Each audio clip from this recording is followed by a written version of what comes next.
Imagine waking up, standing tall and feeling steady, without fear. Now imagine walking across your living room without grabbing furniture. No wobble, no doubt, just confidence with every step. That's exactly what happened to Barbara. She's 73, lives alone in a quiet cottage near the woods, and like so many others, had started to fear the floor beneath her feet. Grocery aisles, church steps, even her back garden. She told me, "I used to love tending my roses, but lately even stepping onto the grass felt like a gamble." Then one day, something shifted. One small change turned everything around. And today, I'm going to share it with you. And it's not what you think. See, most people believe that preventing falls means slowing down, avoiding walks, sitting more. Take it easy, they say. But what if science and real-life stories said the exact opposite? What if there's one simple trick to walking that could rebuild your balance, retrain your muscles, and restore your confidence? In the next few minutes, I'll reveal what this trick is, how Barbara used it, and how you can too. Even if you've already had a fall or feel unsteady, you don't need expensive equipment. You don't need fancy routines. You just need to understand how your body and brain can work together again. But before we dive in, take a moment.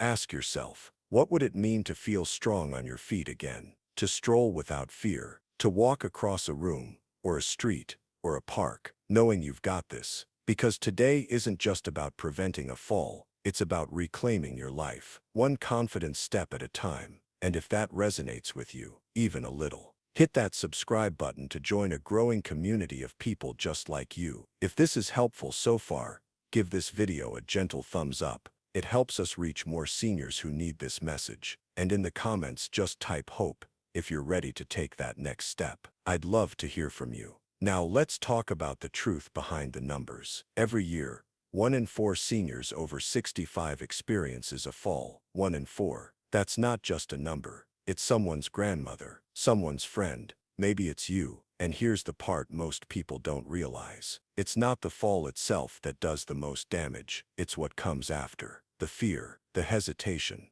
the slow shrinking of the world around you. Barbara once told me, "I wasn't afraid of walking. I was afraid of what might happen if I walked." That fear started to change her body. She took smaller steps, held her breath when she stood up, stopped dancing to her favorite records in the morning. And that fear, it's not harmless. That fear actually increases your risk of falling. When you move less, your muscles weaken, your coordination fades. You lose the very strength and balance you need to stay upright. But here's the good news. Just like you lost those abilities slowly, you can gain them back. There's a powerful concept called neuroplasticity. It sounds complex, but here's the truth. It means your brain can relearn how to move. It means you're not stuck. You're not too old. You're not broken. Your body is capable of change, even in your 70s, 80s, or 90s. Barbara didn't join a gym. She didn't take expensive supplements. She just learned how to walk differently, smarter. This walking trick, it's not a gimmick. It's a method used by physical therapists, aging specialists, and seniors just like you to transform the way your body moves and feels. And it all starts with 3 simple shifts. In a moment, I'll teach you each one. But first, let me tell you about someone else. George. George is 81, a retired teacher and proud grandfather of 6. He fell once while stepping out of the shower. Didn't break anything. But after that, he stopped going for walks. He even started using a walker in his own home, just to feel safe. When I met George, I asked, "What's the one thing you miss most?" He said, "Pushing my youngest granddaughter on the swing." That hit me. We worked together using this walking approach, and after 4 weeks, just 4, he was walking without the walker. And more importantly, he was back at the park, swing and all. Now let's break it down. Step 1. Posture. Most people, when they feel unsteady, lean forward. It's instinct. You want to stay close to the ground, but that forward lean throws off your balance. It shifts your center of gravity and makes it harder to walk safely. Instead, picture this: a golden thread gently pulling you upward from the top of your head. Your neck aligns, your shoulders soften, your chest opens. You're grounded, yet lifted. Just try it right now. Sit or stand, imagine that string. Notice how your breathing changes, how your feet feel more planted. That's the beginning. Step 2. Foot placement. When we're uncertain, we shuffle. Our feet barely lift off the floor. It's called guarded gait, and while it feels safe, it's actually more dangerous. The trick is to take deliberate heel-to-toe steps. Feel your heel touch first, then roll through the foot to your toe. Each step becomes a message to your body. I am in control. Practice it barefoot on carpet or a soft surface. Short distances, no rush. And finally, step 3. Arm swing. Yes, really. Your arms are part of this too. When we're nervous, we stiffen up. Our arms stay glued to our sides, but natural, relaxed arm swings create rhythm and balance. Even just a gentle swing can signal confidence to your nervous system. Here's a quick practice. Stand up, take 5 slow, focused steps, heel to toe. Let your arms move gently with each step. Head up, eyes forward. How does that feel? Now, let me share another story. Martha. Martha is 69. Used to be a librarian.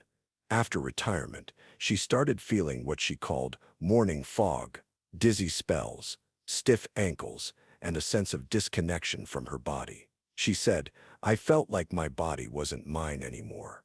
But after learning this method and adding 10 minutes of mindful walking each day, something clicked. She felt present again.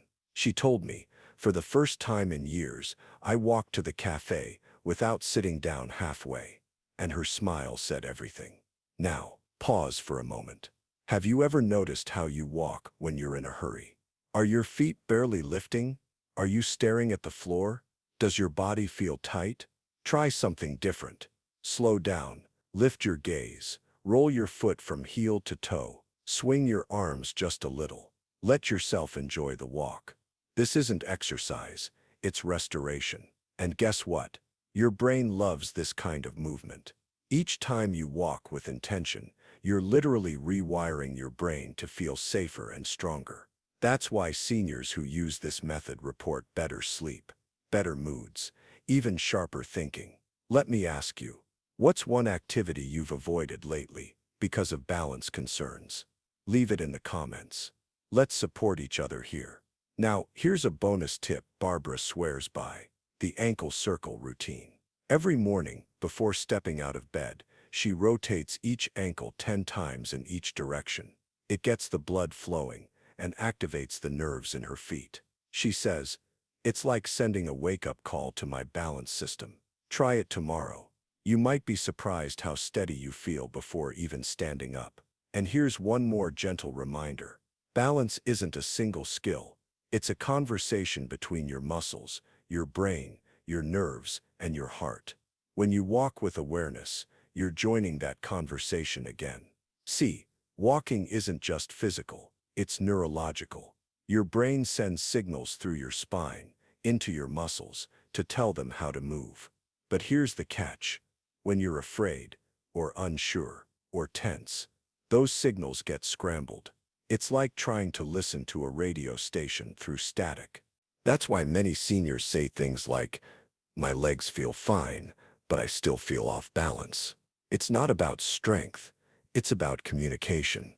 And that's where the brain-body loop comes in. Here's how it works. When you move with confidence, your brain receives positive feedback. That feedback builds trust, and that trust strengthens the connection between your mind and your movement. But when you move with fear, the brain interprets that as danger. It tightens muscles, limits range of motion, and increases your chance of freezing or stumbling. So how do we fix this? With intention. Mindful walking isn't just about what you do, it's about how you do it. Let me share the story of Rose. Rose is 76. She used to be a ballroom dancer. Elegant, graceful, light on her feet. But after a minor fall at the grocery store, her confidence shattered. She said, "I started walking like I was made of glass." Then she discovered this method. Not just the movements, but the mindset. Each morning, she'd place one hand on her heart, one on her belly, take a deep breath, and say out loud, "I am safe in my steps." Then she'd begin her walk, 10 minutes around the house. Slow, gentle, deliberate. At first it felt silly, but day by day, something shifted. Now, Rose teaches balance classes at her senior center. And yes, she's dancing again. Take a moment, place your hand on your heart. Breathe in, breathe out. Say it with me. I am safe in my steps. That simple ritual helps calm the nervous system and restore trust in your own body. Now, let's layer on a few more advanced tips that build on what we've already learned. First, the eye-line principle. Where you look affects how you move. Looking down while walking reduces your balance. It tells your brain that danger is near. Instead, aim to keep your gaze gently forward, about 10 to 12 feet ahead. Not at your feet, not at the ceiling, just forward. Try it on your next walk, even just from the bedroom to the kitchen. Notice how different that feels. Second, the pause and press technique. Before taking your first step, stand still. Press your big toes lightly into the ground. This activates a part of the foot that communicates directly with your balance center. It's like turning on a switch. Barbara does this every time she gets up from a chair. She says it helps her wake up her stability before she even moves. Now, have you ever noticed how music affects your walking? There's a reason therapists often use rhythmic cues in rehab. When you walk to a beat, even a slow, steady one, your steps become smoother, more coordinated, more fluid. Try this. Put on your favorite soft tune from the 60s or 70s, something mellow, something familiar, and just walk. Match your steps to the rhythm. You might be surprised how it changes your mood and your movement. Speaking of mood, let's talk about something most videos skip, the emotional side of falling. It's not just physical pain, it's embarrassment, shame, sometimes even grief. When we lose our balance, it can feel like we're losing part of ourselves, our independence, our dignity, our spark. But here's what I want you to know. You are not alone, you are not broken, and you are absolutely capable of getting that spark back. Meet Clarence, 84 years old, former mechanic, tough as nails, until he slipped outside his workshop and couldn't get up. He told me, it wasn't the fall that hurt, it was sitting there, waiting, feeling helpless. After that, he avoided his tools, stopped fixing things. His hands got shaky, his steps got shorter. But one day, his granddaughter brought him a small model airplane kit and said, "Let's build it together." That tiny project reconnected him to his hands, to his focus, to his confidence. And soon, Clarence wasn't just walking better, he was smiling more, laughing again. Because balance isn't just about legs and feet, it's about purpose. Let me ask you, what's one small thing you love doing that you've stopped? Maybe gardening? Baking bread? Feeding birds? Whatever it is, I want you to imagine doing it again. Steadily, joyfully, without fear. Write it in the comments. Let's start dreaming again. Now, let's shift into movement. Here's a 3-minute daily walking ritual that brings everything together. 1. Ground and breathe. Stand tall. Feel your feet flat. Take 3 deep breaths. Say to yourself, I am steady. I am safe. 2. Step and sense. Take 10 slow steps. Heel to toe. Gaze forward. Let your arms move naturally. Feel your hips, your knees, your ankles. 3. Reflect and smile. Stop. Stand still. Close your eyes if you can. Feel your body upright and alive. Smile, even if just a little. That's it. 3 minutes a day. That small habit could change your balance and your life. Let me share one final story before we transition to the next part. Her name is June. She's 90. Yes, 90. Lives alone in a little brick house with blue shutters. She's had 2 hip replacements, 3 falls, and 100 reasons to give up. But June? She walks the block every morning, rain or shine. She waves to her neighbors, smells the roses, pets every passing dog. I once asked her, what keeps you going? She said, every step I take is proof I'm still here, still living. That gave me goosebumps. And I hope it gives you something too. Because you, dear listener, are still here, still strong, still capable of taking one more step. Now, we're about to connect everything we've learned so far with something that surprises most people. The unexpected role of core strength in preventing falls. It's not about doing sit-ups. It's about activating deep, gentle muscles you already use every day, without even realizing it. We've talked about the posture. We've practiced the steps. We've reconnected the brain and the body. Now it's time to unlock the part of your body that quietly holds it all together. It's not your knees, not your ankles. It's your core. Now, when most people hear core, they picture crunches, sit-ups, or something you'd see at a gym. But that's not what we're talking about here. Your true core includes deep muscles that support your spine, steady your pelvis, and keep your center of gravity where it belongs. Think of your body like a tall tree. The legs are the roots, the head is the canopy. But the trunk, that's your core. If the trunk is weak, even a strong tree will sway. Now here's the magic. When you walk with your core gently engaged, shoulders relaxed, belly slightly drawn in, you become naturally more stable. It's subtle, it's gentle, and it changes everything. Try this. Right now, sitting or standing, place one hand on your belly, take a breath in. Now, as you breathe out, gently draw your belly inward, just a little. Not a hard squeeze, just enough to feel present and supported. That's your core waking up. Practice this while brushing your teeth, while standing in line, or walking through your home. Barbara calls this her invisible shield. She says, when I do that little belly hug, I feel solid, like I've got my armor on. Let's take it even deeper. There's a technique used in physical therapy called bracing and balance. It involves these 3 steps. 1. Ground the feet. Feel the soles of your feet firmly planted. Spread your toes inside your shoes. Notice the pressure shift when you lean slightly forward or back. 2. Breathe and brace. Inhale through your nose. As you exhale, gently engage your core, like zipping up a light jacket. 3. Walk with intention, heel to toe, arms moving, eyes forward, and your invisible core shield supporting every step. This technique alone has helped thousands of seniors reduce wobble, improve posture. Most importantly, walk with confidence again. Now let's circle back to something we touched on earlier. Purpose. Because here's the truth. You don't just want to avoid a fall, you want to live, to enjoy your days, to feel proud of what your body can still do. And that's where we meet Ellen. Ellen is 70.